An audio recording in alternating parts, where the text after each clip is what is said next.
Tudo começou quando eu morava em São Caetano do Sul. Isso tem 8 anos mais ou menos. E eu fiz um pacto com o diabo. Exatamente isso, terrível, chocante, mas eu fiz um acerto com o diabo. Eu era proprietário de uma discoteca. Eu tinha uma casa de som, uma danceteria. E certa ocasião apareceu um senhor por lá de cabelos grisalhos, mal encarado, com uma voz embargada, uma voz rouca, uma voz estranha. Ele apareceu lá e perguntando quem era o dono, quem era o proprietário, para os funcionários ali que estavam à disposição dos clientes. Eu então me aproximei e disse: pois não, algum problema? E disse ser eu o dono dessa danceteria. Mas assim que eu me aproximei dele, logo que eu cheguei próximo dele, eu já comecei a sentir algo estranho, uma espécie de calafrios, arrepios pelo corpo inteiro. Fato, eu nunca tinha passado por isso antes, nunca tinha acontecido comigo antes. Assim que me aproximei dele, quando ele perguntava pelo dono, eu senti uma espécie de arrepios pelo corpo inteiro. E ele me perguntou direto: o senhor quer vender essa casa? Eu disse: não está à venda. Eu jamais venderia a discoteca, está me rendendo um bom dinheiro, tem uma boa frequência e eu gostava, além do mais, era o meu trabalho. E esse homem, ele foi seguindo, me fazendo propostas incríveis, oferecendo dinheiro, muito dinheiro, grana alta. Mas mesmo com uma oferta exorbitante que ele me fez, eu decidi que não era o desejo, não tinha intenções de vender. Essa pessoa saiu, deu para ver, nervosa dali, tensa dali, e na porta ainda falou: olha, eu ainda vou voltar aqui, eu ainda vou voltar de novo e vou te convencer a vender. E aquilo ficou. Ele saiu. Depois do trabalho fui para casa descansar. Estar junto da minha família era coisa que eu não abria mão. Eu tinha orgulho da minha família, da minha mulher, da minha esposa Marlene, dos meus 2 filhos, e tudo na minha vida ia bem. A família é boa, filhos educados, inteligentes, saudáveis. A Marlene, uma esposa carinhosa, honesta, feliz. E apesar de trabalhar muito, eu conseguia tempo para me dedicar à família. E uma semana depois de receber aquela visita estranha, aquele homem muito estranho, eu estava em casa com a família quando de repente toca a campainha. Eu pedi a Marlene que atendesse a porta. E quando ela voltou, eu notei que ela tinha um brilho estranho nos olhos. Ela não estava no normal dela e um certo medo em seu rosto. Alguma coisa estava errada, estava acontecendo com ela alguma coisa. Eu perguntei: amor, o que aconteceu, Marlene? Aconteceu alguma coisa? E ela disse que na porta estava um homem de cabelos grisalhos, insistindo em falar comigo, querendo falar comigo. A mesma pessoa. Era o mesmo homem que queria comprar a discoteca e que tinha feito uma proposta absurda, muito dinheiro. Estava ali, na porta da minha casa.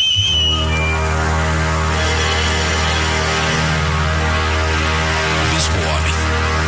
E insistia para que eu vendesse. Eu só sei que de conversa a coisa virou uma discussão feia e ele me disse: o senhor não quer mesmo vender? Eu vou pedir mais uma vez, abra o preço. Abra. Não tem negócio, não está à venda.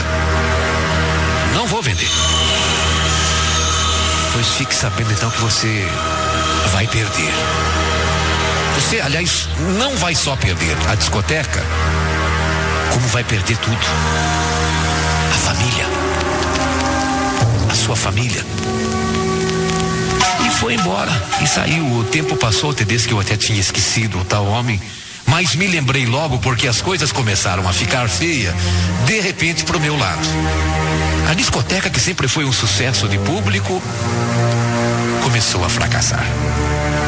A minha mulher, que tinha muita saúde, já não saía mais do hospital, abalada com o sistema nervoso. Meu filho, que quando voltava da escola numa noite, foi assaltado, apanhou dos ladrões. Assim, as coisas começaram a ir para trás e acontecer uma atrás da outra. Só coisa ruim, só coisa ruim. A discoteca saía confusão, saía briga, isso toda noite. Em casa, muita discussão com a Marlene, com os meus filhos. E as palavras do homem, aquelas palavras daquele homem de cabelos grisalhos não saíam da minha mente. Você vai afundar, você vai perder tudo. Você vai perder a discoteca, você vai perder a família. E pensando nisso, vendo minha casa cada vez pior, o ambiente cada vez mais carregado, eu decidi procurar um pai de santo em São Paulo. E falei, contei tudo o que estava acontecendo na minha vida a esse pai de santo. Ele disse que um trabalho muito feio foi feito para minha vida, se arruinar mesmo de vez, afundar e ir pro buraco de vez. E a pedido desse pai de santo, eu então comprei uma lista enorme de coisas que seriam usadas e pedidas por ele num trabalho espiritual. E ele me perguntou, antes de comprar os itens dessa lista, você não gostaria não de fazer um acordo? Antes de gastar esse dinheiro, você não prefere não fazer um acordo com o rei do mal? Um pacto com o diabo? Eu disse que ia pensar. E ele me garantiu que se fizesse o trato, a minha vida iria mudar. Totalmente, para melhor. Desde que eu disse que eu teria, desde que eu teria saúde, que eu teria muito dinheiro e tudo que eu quisesse mais. E eu voltei para casa então pensativo. Nesta noite tive uma discussão feia com a minha mulher. Cheguei a espancá-la. Nesta mesma noite, meu filho de 17 anos saiu com o carro, sem ser habilitado, não demorou muito. E já vieram nos avisar que ele tinha sofrido um acidente grave. Tudo na mesma noite. Tudo. Coisas horríveis. Só. Pensei muito na proposta daquele pai de santo. Eu não acreditava no diabo. Eu não acreditava. Mas eu resolvi aceitar. O pacto. A proposta. Decidi aceitar. E foi numa noite que eu levei então tudo que ele me pediu, tudo que estava naquela lista, passei na casa desse pai de santo. Lá tinha 6 pessoas. Lá estavam 6 pessoas. Nós fomos em 8. Numa veraneio que eu usava para transportar bebidas para casa noturna, para discoteca. Pegamos uma rua quase que deserta das proximidades lá de São Caetano. E nós rodamos muito, muito. A noite estava linda. O céu estava todo estrelado, era uma noite de sexta-feira. Até que num determinado quilômetro, o pai Antônio pediu que eu entrasse em um atalho e que seguisse até uma figueira, um pé de figueira.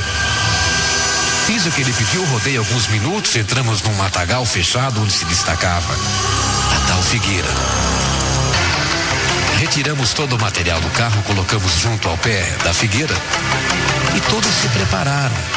Colocaram roupas pretas e vermelhas, vestes pretas e vermelhas, e ali começou um ritual. Como disse, a noite estava muito linda, só que de repente um vento forte. Um vento forte veio e começou a balançar a árvore. O pai de santo dizia palavras inanarráveis aqui, coisas que eu não entendia, e levantava e baixava os braços. E os outros se sacudiam e gritavam. Foi assim. De repente eu estava no meio de um círculo de pólvora. E só vi um clarão forte na minha frente, seguido de uma explosão e um cheiro ruim e enxofre, um cheiro horrível. Nessa mesma hora o círculo de pólvora pegou fogo, me deixando apavorado quando a fumaça sumiu, desapareceu. Estava ali na minha frente aquele mesmo homem grisalho. Bem na minha frente, só que agora ele estava vestido de preto, usava uma capa vermelha, trazendo um símbolo esquisito na mão esquerda que eu não entendi o que era. E o susto foi tão grande que eu caí. Eu desmaiei, mas eu via tudo. Eu caí, mas via e ouvia tudo. Aquele homem se aproximou de mim, dando estrondosas gargalhadas e dizendo: "Você não acredita em mim? Diga, você não acredita em mim? E agora acredita? Você sempre acreditou no outro rei dos homens, sem nunca ter visto e achava que eu não existia. E de repente ele ordenou que eu levantasse. Foi incrível, eu levantei e não senti o peso do corpo. Ainda caído, foi horrível, mas o que aconteceu? Olhei para os lados, não vi ninguém, só eu e aquela coisa horrível, aqueles olhos terríveis. Ele disse que o que estava em pé era minha alma. Meu corpo estava lá, largado, caído no chão, porque não tinha mais vida. Disse ele que eu era aquele no chão, o que estava caído. Eu era aquele, e naquele momento a alma sem corpo, tá entendendo? Ele disse então: vou te devolver a vida. Vou te devolver a vida. E você vai ter tudo o que desejar, veja bem. Você vai ter tudo, mas quando completar 60 anos, eu venho te pegar. Eu venho te buscar. E você ficará para sempre comigo. Ele pronunciou uma palavra e sumiu. Tudo se apagou. Eu acordei, eu estava deitado sem roupas, nu, no terreno do Pai de Santo, com um ferimento no pulso direito. E ao meu redor, as pessoas que tinham ido comigo estavam fumando charuto, bebendo sangue, isso. Daquele dia em diante tudo mudou. Como num passe de mágica, em pouco tempo me transformei num dos homens mais ricos de São Caetano. Todas as mulheres bonitas me queriam. Vivi como nenhum ser humano sonhou em viver. Tive o que ninguém sequer sonhou ter um dia. Essa história, Tedeschi, já foi publicada inclusive pelo jornal Notícias Populares, na seção Coisas do Outro Mundo, há 2 anos. E eu estou desesperado. Hoje estou com 58 anos de idade. Se tudo o que ele falou for verdade, eu estou a um passo da morte, do destino fatal, do fim. Eu me arrependo de tudo, mas agora é tarde. Me arrependo, mas nada se pode fazer. Escrevi para contar a minha história alucinante, para que sirva de exemplo para muitos que dizem dar a alma para ter tudo na vida. Eu tive sim, não posso reclamar, as coisas mais incríveis, coisas que não dá para um ser humano imaginar. Mas eu digo, não valeu a pena, eu tenho medo. Eu tô com medo. os dias eu peço, ajoelhado a Deus, pela minha alma. Não sei o que será do meu corpo, nem da minha alma. Não preciso do perdão de Deus, também não sei se terei. Só sei de uma coisa: se você acredita em Deus, tenha certeza que o rei do mal também existe.